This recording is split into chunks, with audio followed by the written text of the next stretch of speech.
Welcome to the Nerd Party.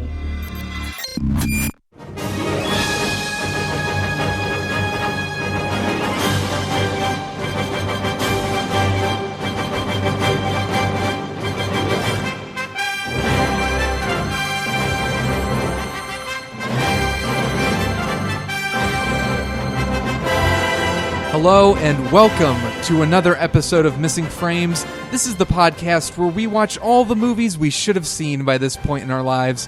I'm your host, Shawn Eastridge. We're just hanging out over here on the Nerd Party Network with the likes of Aggressive Negotiations, Filibuster, Babel for 5, Nerd Nuptial, SETI Alpha 3. There's so much going on at thenerdparty.com. Please check it out. And hey, you can follow us at Join Nerd Party on Twitter, and it's the Nerd Party on Instagram and Facebook. And that would be just lovely. I would greatly appreciate that. But you know what I greatly appreciate even more than that is TC Padgett, who is here again, returning to the show. TC, welcome back.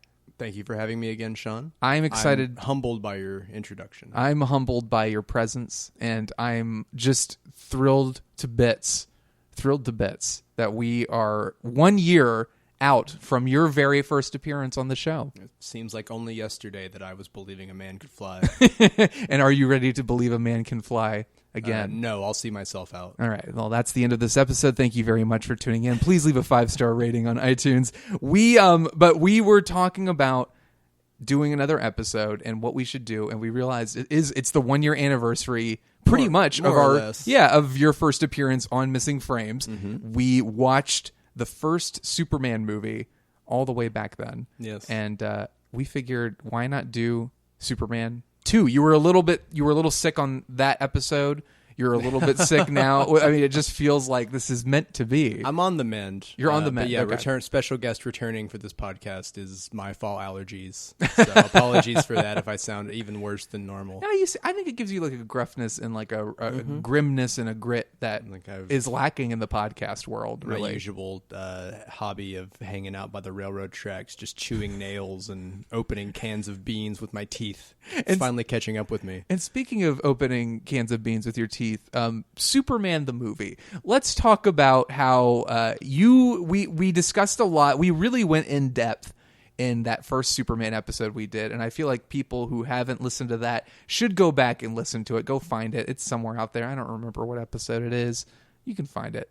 It's not that far back. It's only a year. It's only been a year. So we discuss a lot of Superman. We discuss my love of Superman.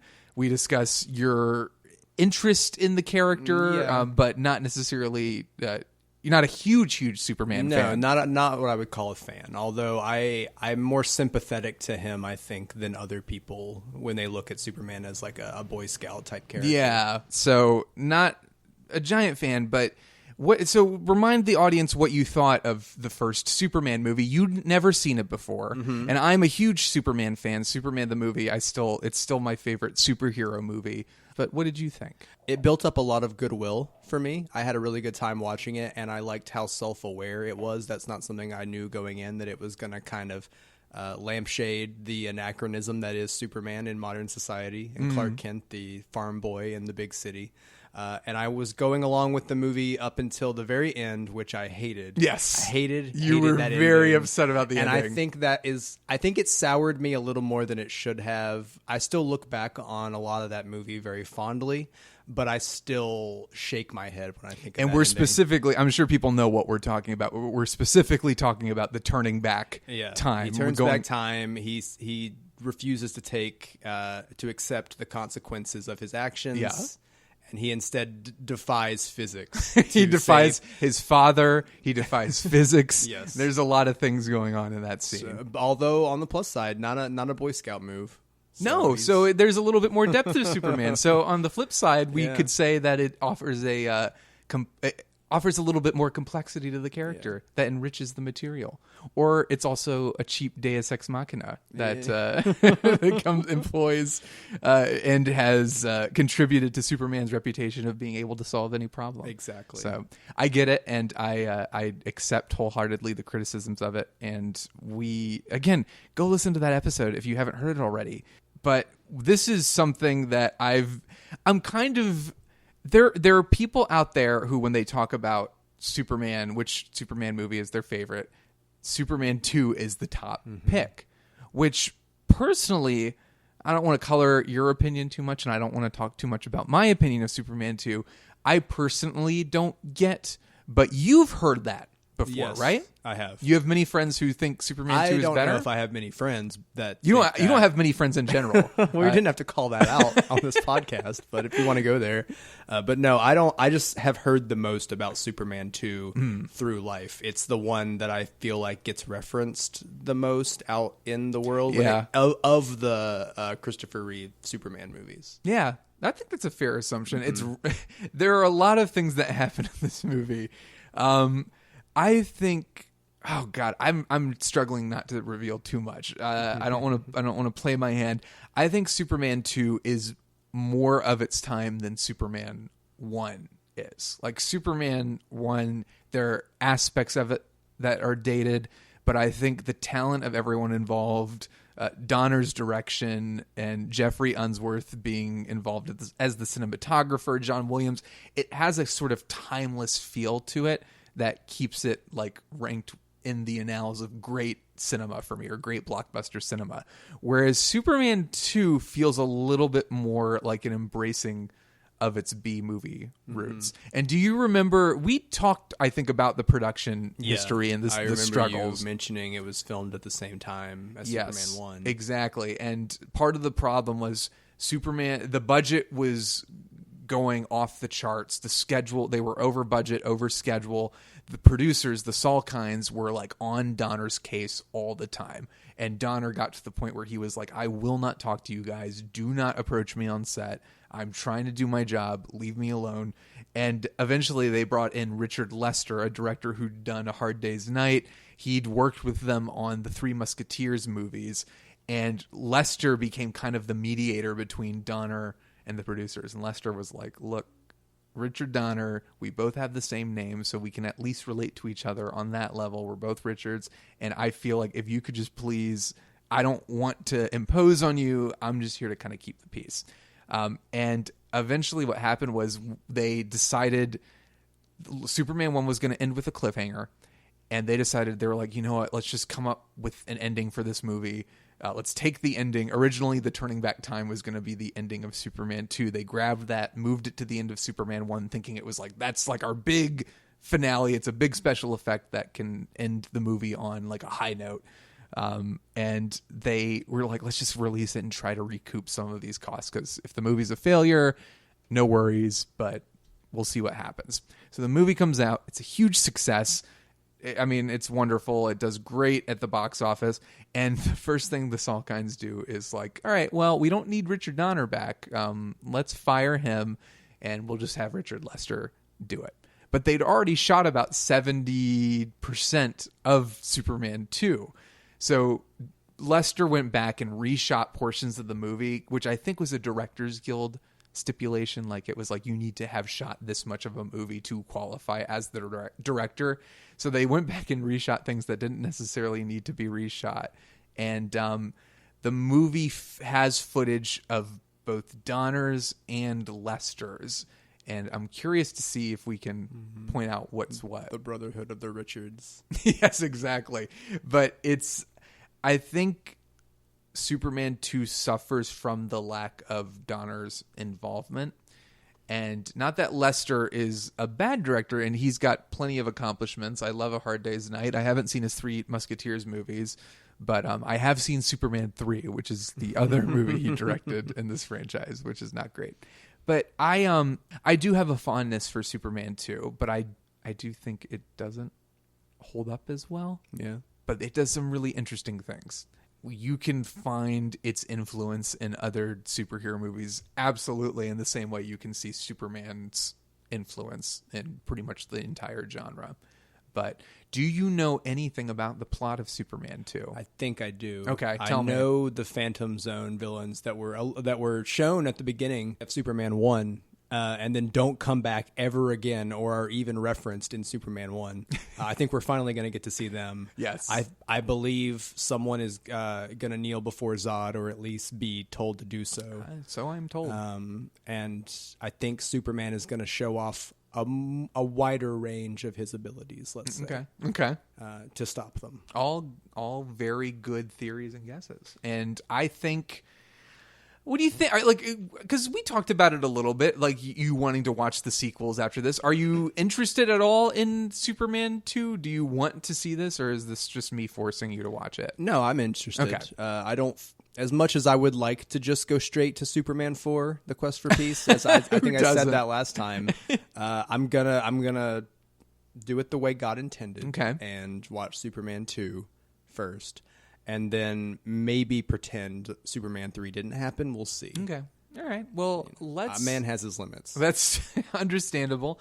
I say let's get to it. Let's watch Superman 2, and we will be back to discuss. Super.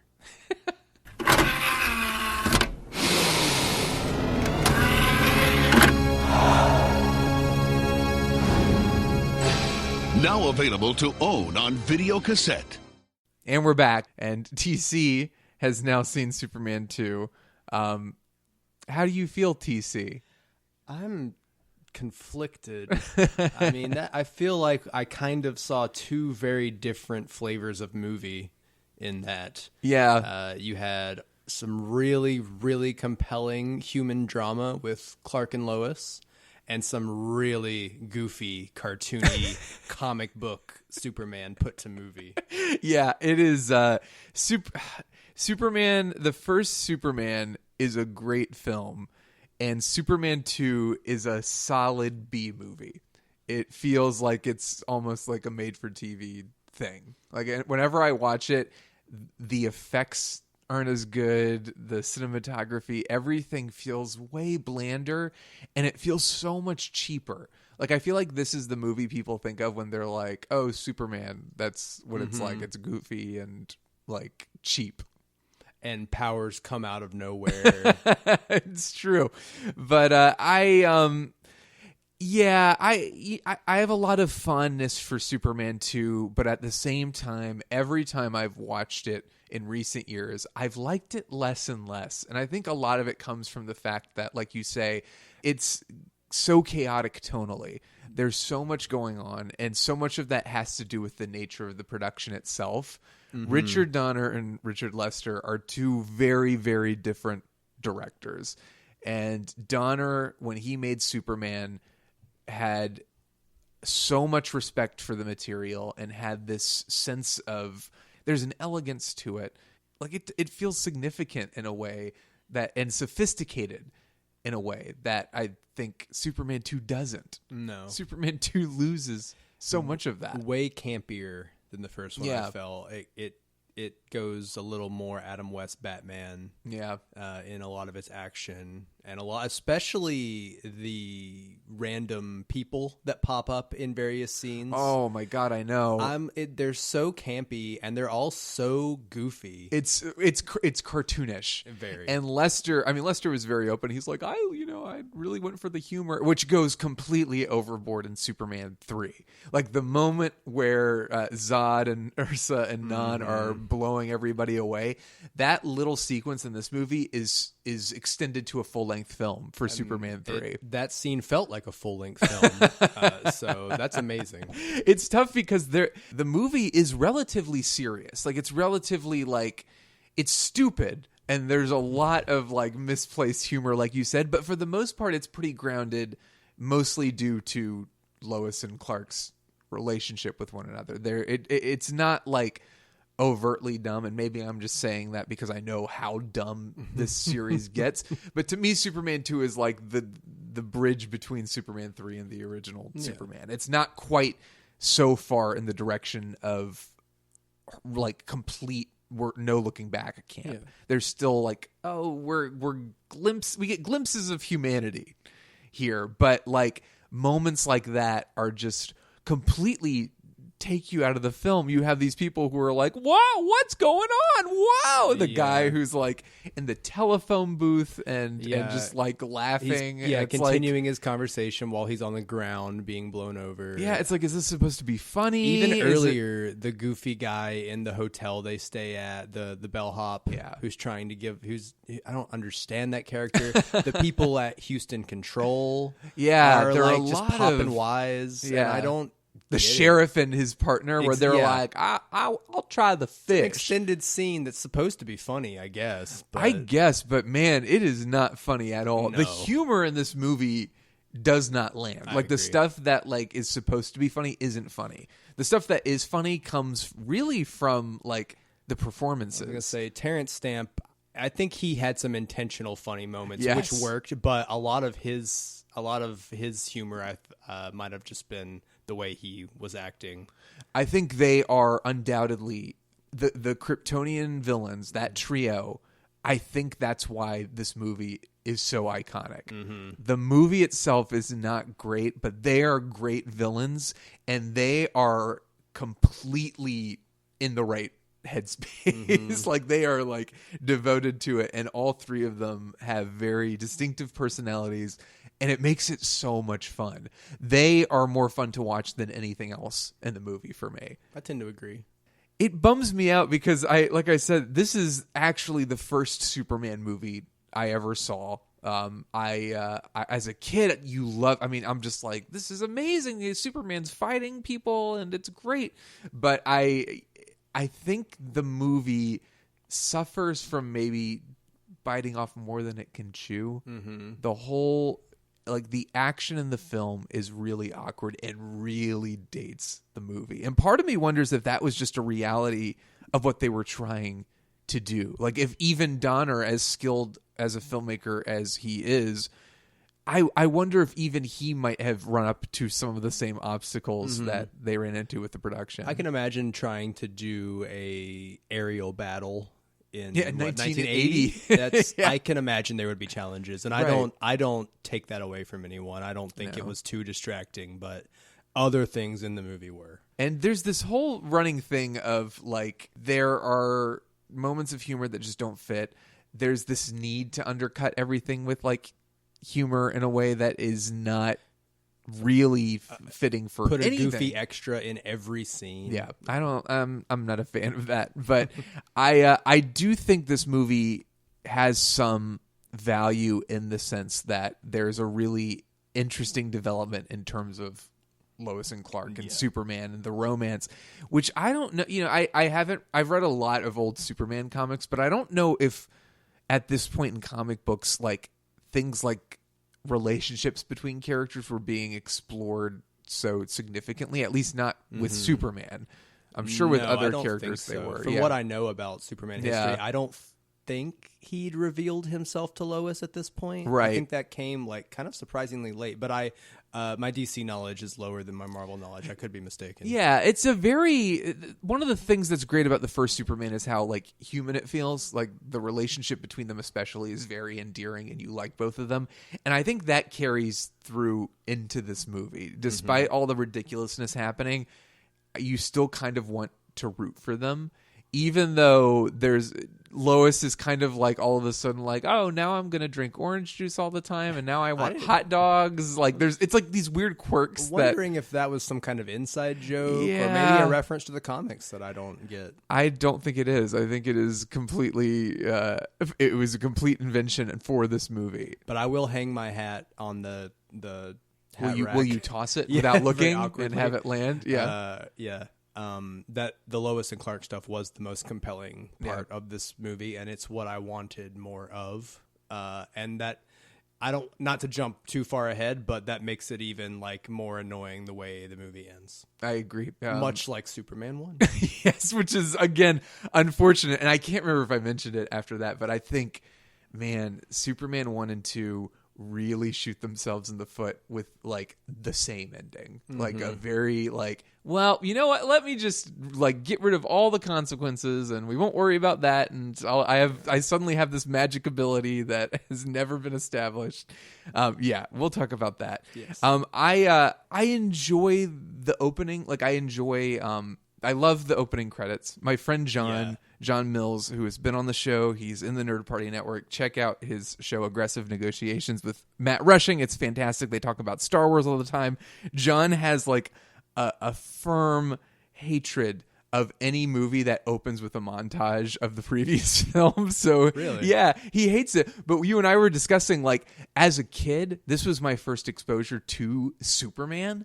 So to me, when I watch the opening credits, I'm like filled with like love and joy and affection. It's the first time I'd ever seen Superman. So I love that. And honestly, the soundtrack, anytime you played that score over footage of Superman, I'm going to be happy.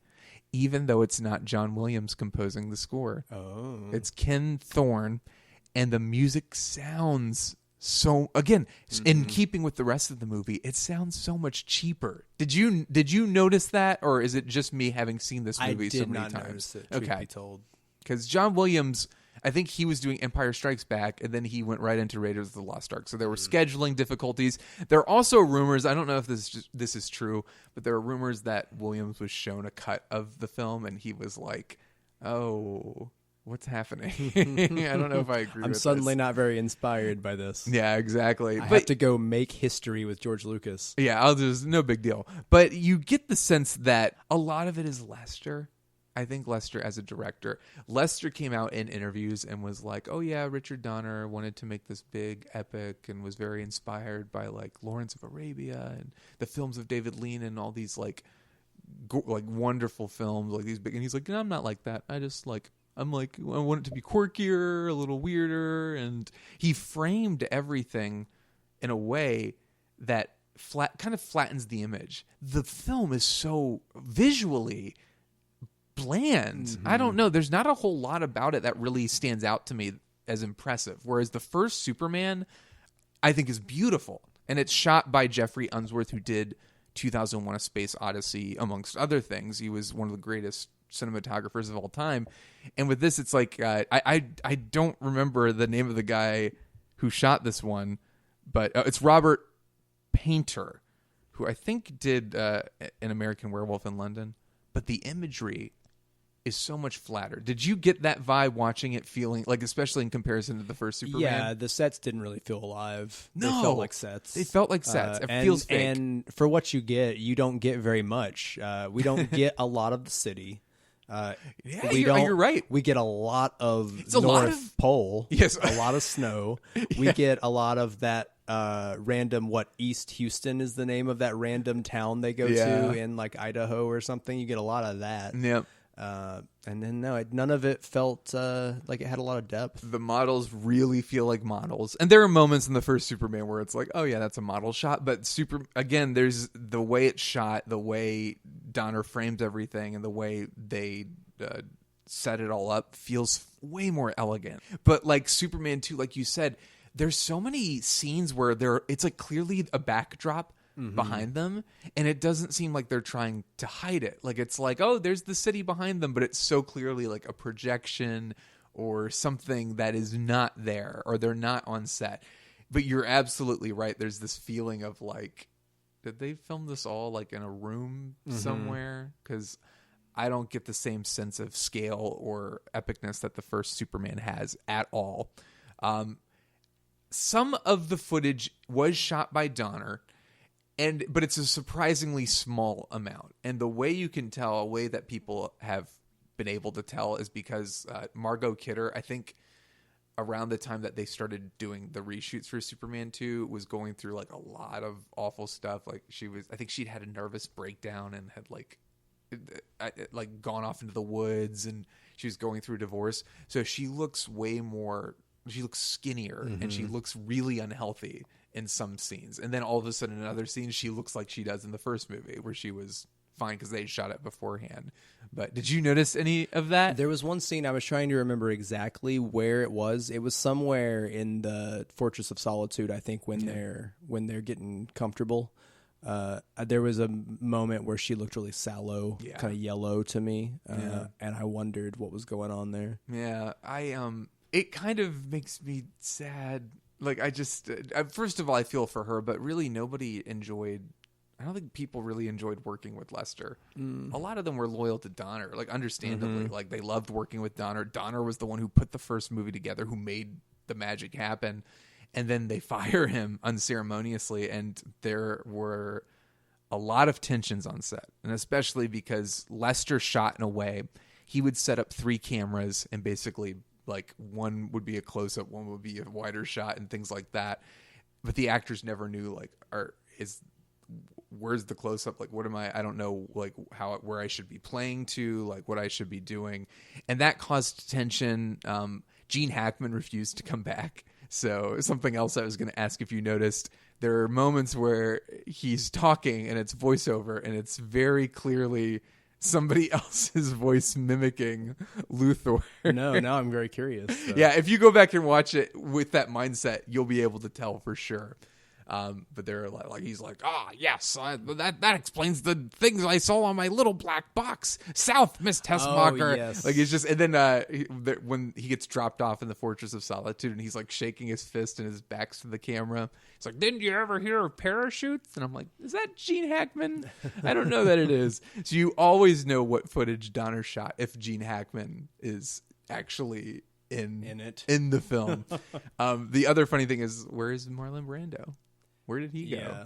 He's gone. I never found myself asking that question, actually, just because I guess Jor-El is sort of already out of the picture at this point. Yeah. But now that you mention it, yeah, everything in this movie was Kal-El's mother talking to him. Because the first Superman, the mom doesn't really... It's all like the father is the one giving him the advice and showing him He's the way. He's the floating head in space. He's the floating head in space. He's the floating head, like, scolding Clark for you can't interfere with human history. But then all of a sudden he's gone. And again, it was because I think Brando sued the producers because he was supposed to get a percentage of the gross for the first film and they didn't give it to him. And they were like, well, we're not giving him a percentage of the second movie, so we're just cutting all the footage we shot of him and he's not coming back. Forgive me for saying so, but that feels very on Brando for him. Yes. To be fair, I don't think the producers were in the wrong. Brando had asked for like a significant chunk of the money, and I don't know necessarily that it was wrong for them to do that. But yeah, I one of the things that I always liked about the movie is the whole thing of Clark giving up his powers for Lois to be with her, which was a huge influence clearly on Spider-Man 2. They definitely take some elements from Superman 2 and put it in that movie. The whole thing of him losing his powers, focusing on like, I want to give up being Spider-Man so I can be with the one I love. But that's about it. Spider-Man 2 is like the good version of Superman 2. Spider-Man 2 actually took that from Spider-Man comics. It is, yeah. Amazing Spider-Man number 50. Yeah, so that's true. Maybe Superman 2 got it from Spider-Man. It may have ripped off Spider-Man. Or maybe one of the many Silver Age stories, Superman does this exact thing and takes his power away. I wouldn't know. There are so many Superman stories. It's completely likely. I like it in theory, and I like when you talk about Superman 2, it's like, oh yeah, I like that he gives up his powers, and I like that he does this. But the problem is it lasts for like a day. Yeah, I don't know. Like, if we're gonna get into this now, like that was my favorite scene. Yeah, is when he gives up his powers, and then coupled with the scene that follows in the diner where he gets beat up. No, it's great. That's the best. That was my favorite part of the movie by far. And I was like, this has actual consequences. Yeah, he's gonna. In my mind, he was going to have to slowly get his powers back over the course of the rest of the movie so that he could stand up to the Phantom Zone villains. But no, he goes right back to the Fortress of Solitude and says, I made a mistake. I'm going to fix this. And he fixes it with no consequences, which seems to be a running theme in the life of this Superman, that he cannot face the consequences of his actions. He's like, I'm going to give up my powers for the woman I love. Oh, I'm bleeding now. I don't like this anymore. I give up. I'm done. And then, Lois is having trouble coping with the fact that I'm Superman. Better just take away her free will by removing that memory completely from her mind. Oh my God. Yeah. So tell us how you he's really feel. A very immature Superman that I think embodies the worst aspects of Superman. Yeah, I love.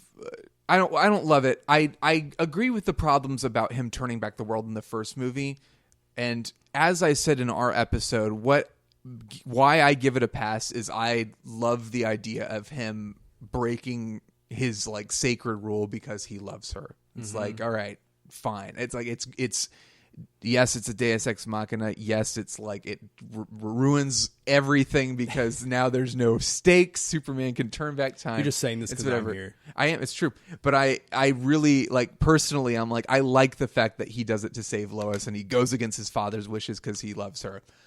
I can't, however, justify it in Superman 2 when he memory wipes her with a kiss, which is so odd on so many levels, but also just, again, it becomes like the one, like, it's like, do you guys have any other tricks up your sleeve? Like, is this going to become a running theme for Superman that he always has some power in his back pocket to fix everything? And since we're jumping all over the place, I think that final fight scene in the Fortress of Solitude is very much both the villains and Superman are like, I have this power now. I have this power now. I have detachable S's from my uniform. I was going to ask. So tell me about the cellophane S is legendary in fandom. I've forgotten about that. Yes, I have seen reference to that. It is all over the place, and for rightfully so, people have said the same thing you did, which is, what the hell is this? Why is this happening? Now, it's like a cellophane S, first of all. Then they have beams that shoot out of their hands. Yes, they become Dragon Ball Z. Yes. Very weak Dragon Ball Z characters for a second. They can levitate people with their laser beams.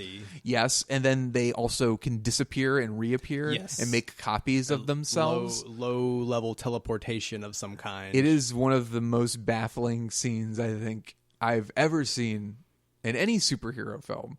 And I don't know. I don't know if that was something that they read a comic book. I mean, that's the thing. I don't know. Superman comic books are so ridiculous, especially in the 50s and 60s and that Silver Age.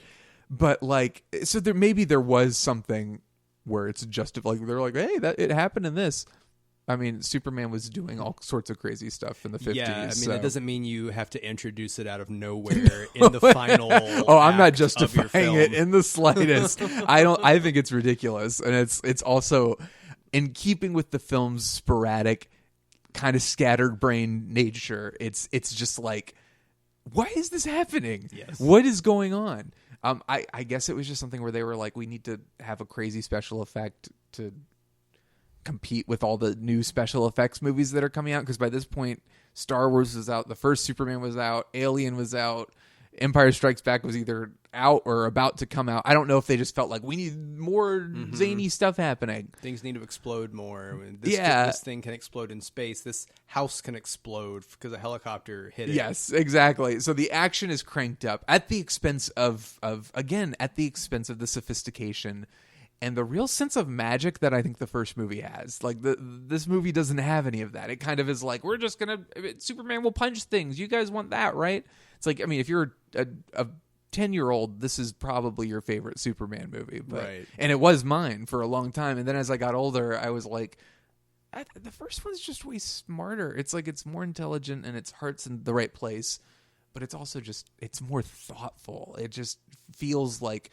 the pacing, the storytelling, it takes its time, it's more sophisticated and it's more mature, whereas this movie, it's just like anything for a goof, just throw it in. Yeah, it's very Roger Moore Bond versus Connery Bond kind of thing. But yeah, to bring it back to the lack of consequences, the thing that's really annoyed me as I've watched it, as I've gotten older, is the fact that Clark and Lois, their relationship is a little creepy to me in this movie. I don't know why, because it's like they are in love with each other and they kind of have had this little thing going. But she's in love with Superman. She's in love with Superman. She's not in love with Clark. I think that's part of the problem with these movies is they don't really give us a good feel for Clark Kent as a human being.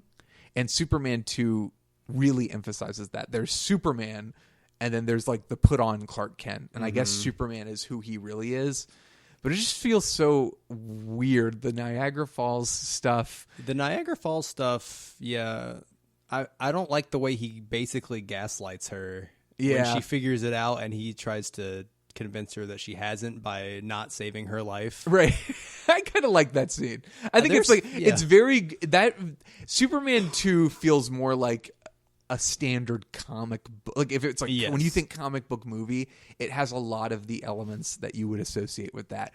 And that sequence where he's trying to like hide his identity from her feels very much like a situational thing you'd find in a comic book, or maybe the George Reeves, like the TV show. Yeah. I like that. And I like when when she jumps off and he goes, "Lois," and he runs off and he goes, "Oh my God." I don't know why, but I find it so funny the way he says that. But the whole thing with him tripping and like his glasses fall in the fire and she's like, "Oh, what just happened?" It just feels very like, I don't know. It feels very goofy. It's a little goofy. I really liked those moments. That was a big anchor for me in the chaos that was this movie. Was any time that Clark and Lois could get close. I really connected with that. Yeah. So and then they go to the fortress and it all happens so fast. I think that's the thing that really occurred to me this time around in recent viewings. It's like, boom, I'm Superman now. Boom, let's go to the Fortress of Solitude. Boom, we're having dinner. I'm going to give up my powers and we're going to sleep together. And then we're going to go to a diner. I'm going to get beat up. And now I got to get my powers back. It all happens so quickly. And in the meantime, you have all this stuff with Zod going on where he's destroying stuff. He's going to the White House. He's turning Mount Rushmore into him and his posse. Like a powerless, the Mount Rushmore, that's straight out of a comic book. Yes. Just terraforming 3 of the 4 faces on Mount Rushmore and then just getting rid of Abraham Lincoln, because what is this 4th head doing here? There's only 3 of us. Oh, exactly. But it's like, it feels like the second act of the film needed some breathing room. I think you could do a whole second act of the film with a powerless Superman. Like you have an amazing story there. If he earns his way back to his powers, look at Spider-Man 2. I mean, it did that. It basically like it doesn't feel like Spider-Man loses his powers or Peter Parker gives up his powers for a day and then is like, all right, I'm good. It feels like a significant chunk of time, and then his like struggle to regain himself, regain his powers, like it feels like a significant portion of the movie, because it is. And he's also like, there's some really strong, profound character beats in there. And Superman 2, you have little moments, like you said, the diner scene is really effective to see him kind of like humbled kind of in a way where he's like beat up and bloodied and broken, but then immediately he's like, all right, I gotta go back. It's just like this. Yeah. Did you guys just come from the fortress? Where did you get the car to get to the diner in the first place? Did you drive from the fortress to this diner and now you're going to walk back? And he walks back himself. Lois disappears. She's back in Metropolis the next time we see her, just presumably hoping that Clark survived as a mortal in the North Pole while he's like tasting snow to try to get water. Yeah, that stuff annoys me.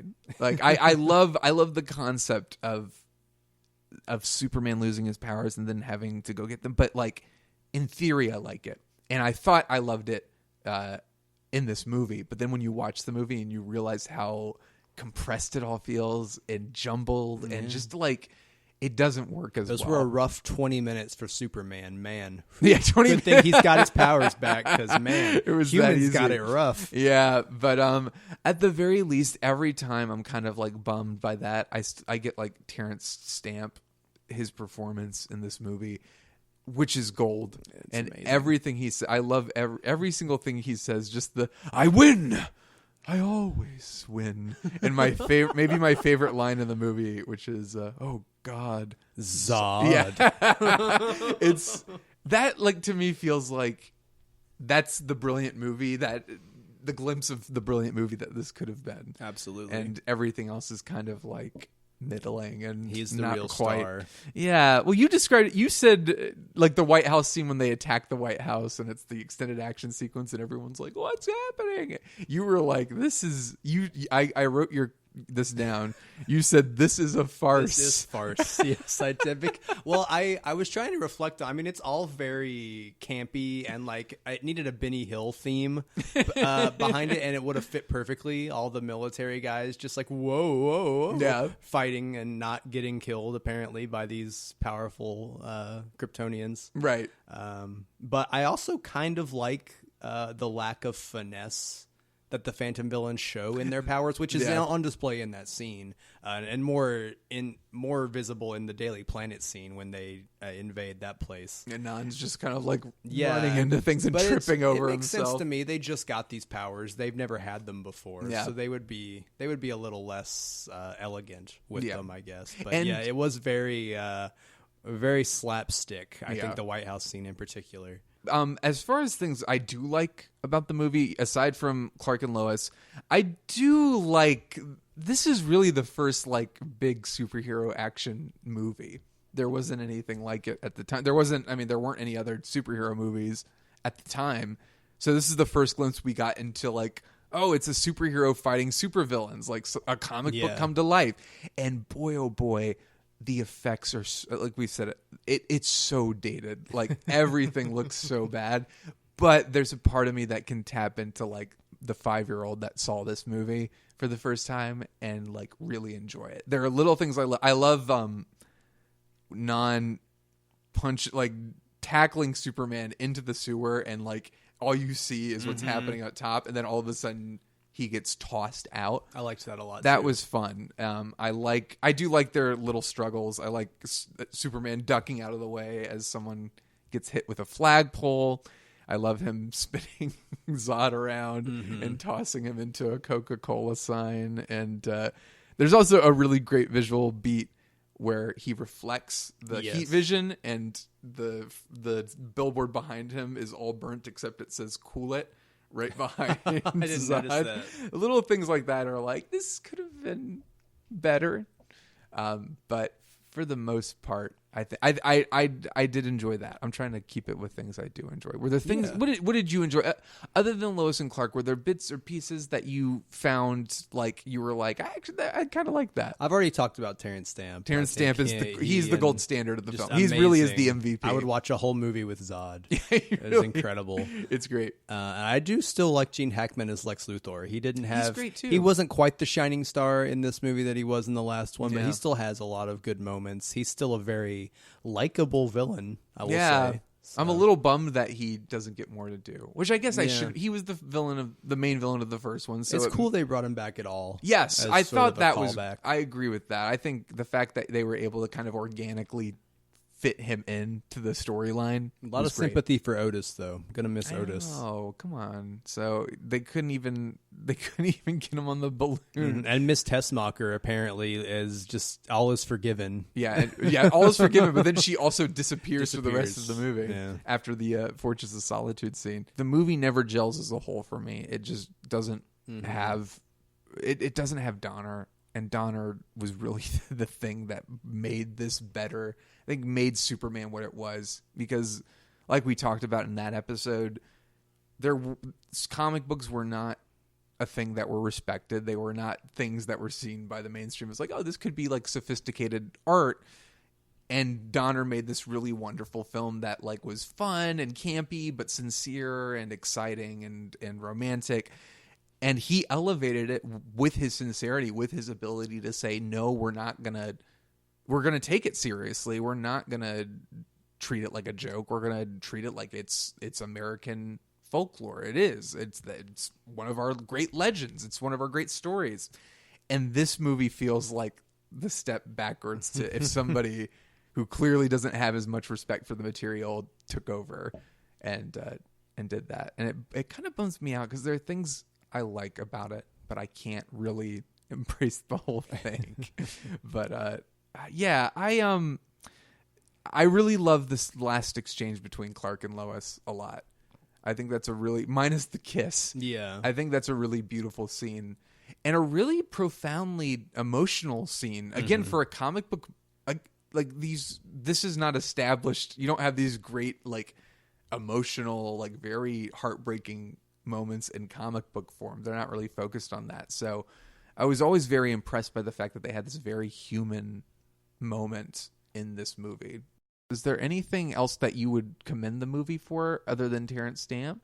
I think I would show them the Lois and Clark stuff, and particularly the diner scene. Yeah, I think that really is the shining moment of this movie, and I think it overshadows a lot of what the rest of the movie, honestly, because I'm having trouble thinking of anything that even stands up to that. I liked the intro, the first scene. I mean, with the terrorists. Yeah, that was very Max Fleischer Superman kind of thing. Yeah, it even seemed when the hydrogen bomb that explodes in space ends up releasing the villains.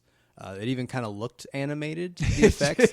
Maybe not intentional, but I didn't hate it because I was having Max Fleischer flashbacks, and I'm okay with that. So maybe that first little James Bond-esque like intro that brings in, that's a good one. But yeah, the Lois and Clark stuff, Margot Kidder's performance, she continues to be amazing. Christopher Reeve's amazing. What do you think would have made the movie better? Like, personally, if you could have gone in and said, okay, change this, take out the awkward humor, is there anything you would have emphasized or changed? I'm interested in because you kind of you were sort of saying they should have done this for the second act. They should have stretched out the relationship. That's what I would have done. Absolutely. Is would have relied focus more on Lois and Clark. Let her more organically figure out who Superman is throughout the entire movie instead of just in a couple scenes. Make it feel a little more earned when she figures it out, I guess, because it kind of comes out of nowhere. She's just like, oh, I've never thought to take your glasses off before, Clark. Oh, that's funny. Hey, you're never around when Superman is. Isn't that weird? But I think at least ask Lois's opinion before you take away her memories. That just really burns me. What is it with these movies? I know. And their endings? I think if I'm going to play the defender of the turning back time scene, I would say Clark decided maybe it wasn't right for him to decide it, but I think he was looking at her as like, she's clearly suffering and I'm gonna help her. There's tragedy in it. Yeah, I'm gonna take this away from her. But again, there's unfortunate implications. Yes, the intentions are good, but yes, there are very unfortunate implications. And again, it robs the movie of drama and stakes because you provide Superman with an easy out that he didn't have to earn, with the power that, flying around the Earth and turning it back. It's like that I can buy. Like, it's okay. At sure, least he has flown. He can go like super speed, sure.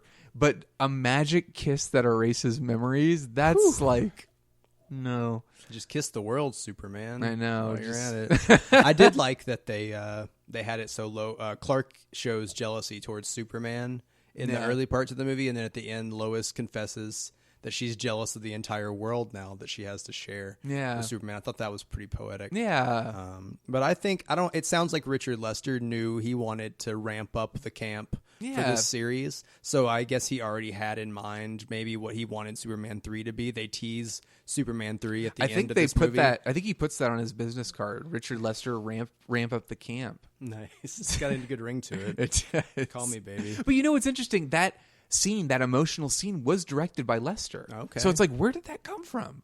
And it's also there's nothing in Superman 3 that implies like that same level of emotional sophistication. So it's like, that's what baffles me. It's like, how did Lester like manage to fit these really sincere moments in that? I don't know if they were in the original cut of Superman 2 that Donner did. I don't know where they came from. So that's what's weird. Again, the tonal whiplash is just kind of like, what? It really is a tale of two movies. Yeah. So speaking of a tale of two movies, I'm sure you heard this, but there was such a hankering for the Donner cut. Like everyone, Margot Kidder, I think in an interview stoked the flames a little bit and was like, yeah, there's a version somewhere that is Donner's version of the movie. And fans like started a petition, and finally Warner Brothers listened, and they gave Donner the chance to go back and cut a version of the movie that is closer to his vision. Had you heard of that? Yeah, I have heard of the Donner cut. So the Donner cut, and I'm interested in hearing other people's opinions out there. The Donner cut exists. I've seen it, but I would never recommend it to anybody as the version of the movie to watch. And even Donner himself has said as much, where he's like, look, this is not a finished film. This is as close as we could get it. This is kind of a treat for you to see sort of what I was going for, but I would have reshot things. Like in the commentary, he's like, I would have reshot all of this and I would have done this. It is an interesting experiment. It's like a work print version of a movie that just doesn't exist. But I don't think it's as effective as Superman 2, the theatrical version, because they lose a lot of Lester's stuff. And some of Lester's stuff is the banter between Lois and Clark, the really great banter, the really great connection and like character beats and moments. They lose the scene at the end. And the worst part of the Donner cut is because the original ending was going to be turning back time. They have turning back time as the ending to Superman 2 again. So if you were to watch Superman 1 and say that's the official version, and then watch Superman 2 and be like, this is the official version, Superman turns back time at the end of the movie twice, only further emphasizing your complaints that it's like, what's the problem? You just can't deal. You can't deal with it. But there's like this faction of fans out there that are like, the Donner cut is like a masterpiece and that's the version to watch. And I don't think it is. I think it would be interesting to watch. I don't think I would even tell you that you need to see it just based on your opinions of this movie. And the first one, it's interesting if you like have the slightest bit of curiosity about it, but it is not a standalone movie, and I don't think it's any replacement for Superman 2. It's more like a supplement and an interesting thing. It's no Snyder cut. It's no Snyder cut of Justice League. That's true. Is it the Corman cut for Fantastic Four? I wish everything could be the Corman cut of Fantastic Four. I think Superman 4, The Quest for Peace is the Corman cut of Superman films. But yeah, Superman 2, I even though I don't love it, I find things endearing about it. I have such affection for it because I saw it as a kid, but I also don't think it's a great movie. I think it's like a decent movie bordering on good. It's not, I don't want to say it's bad or that it's mediocre. It's just misguided in a way. But what do you think? Would you say overall Superman 2 is a good movie, or how do you feel? I pretty much agree with what you just said. Okay. I think it borders on a good movie, and I want to be. There are, especially with the Lois and Clark stuff, I just can't say it enough. That stuff alone would be a good movie, I think. But with everything else, with the way it kind of has the chaos of it, reminds me of Spider-Man 3, but it's not that bad. I'll go that far. It's not quite that level of chaos and subplots. Yeah. But it is hard to connect when it's bouncing all over the place, and I think it's misguided, not great. So what should we rank it as far as our scale? Do we want to do magic kisses? Do we want to do Gene Hackman stunt doubles? Let's say how many Mount cellophane S's? How many cellophane S's? Yeah, it was right in front of me the whole time. Many cellophane S's? I'm gonna throw 2 cellophane S's right at me, and as I am moderately inconvenienced, I will give it a 3 cellophane S's. And I honestly think that's being nice to the movie. Yeah. I wanted to go 3, but I thought that was too nice. Yeah, as well. a lot of that comes from, like I said, my childhood affection and things that I like about the movie. There are things that work about it, but every time I watch it, I wish I was watching the first Superman. Wish you were in the Phantom Zone. I wish I was in the Phantom Zone. How do you think at some point you're going to want to keep moving forward with this series, or do you want to risk it? Everything that you and other people have talked to me about Superman 3, I have no desire to see Superman 3. But Superman 4 has a lot going for it, and I have to see that one day.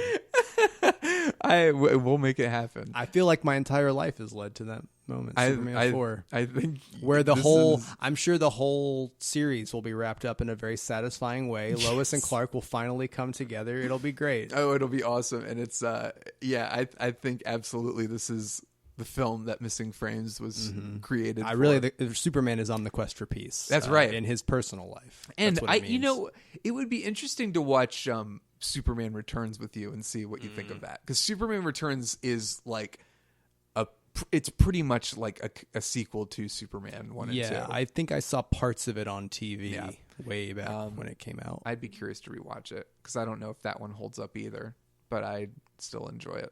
So, all right, well, Superman 2, there you go. We want to hear from you about Superman 2. Do you prefer the theatrical cut? Do you prefer the Donner cut? Do you agree with Roger Ebert's review, his 4-star review of Superman 2, that this is better than the first one? TC's giving a thumbs down. I agree. I don't know how this is possible, but I want to hear from you. So reach out to me on Twitter at YayShondorMan. You can also find me on Instagram if you really want, but like shout at me on Twitter. TC, where can people find you if they want to yell at you about not liking Superman 2? Unlike you, they can yell at me on Instagram. All right. At TC Padgett. Perfect. And that's it. Is there anything else? Do we want to like fly an American flag out of? I mean, I wish people could see that happening. I want to be more like Non with the American flag and the Russian flag on either shoulder as he flies towards Earth and then just tossing drops them. it. That's Superman 2 in a nutshell. They served a different leader.